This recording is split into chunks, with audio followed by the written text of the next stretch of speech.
বয়স থাকতেই হাজব্যান্ড ওয়াইফের কোয়ালিটি টাইম স্পেন্ড করা ভীষণ দরকার।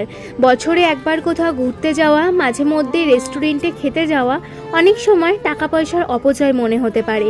জীবনে বেঁচে থাকতে গেলে তো খাওয়া পড়ার ব্যবস্থা অবশ্যই হবে, কিন্তু একটা সময় আসবে বৃদ্ধ বয়সে আপনি চাইলেও কিছু করতে পারবেন না। সন্তানেরও আলাদা জগৎ হবে, সন্তানেরও রেসপন্সিবিলিটি আসবে। তাই বলি কি, তার মধ্যেও কিছুটা সময় বের করে সন্তানের জন্য টাকা পয়সা সঞ্চয় করে নিজেদের জন্য কিছু বরাদ্দ রাখা উচিত।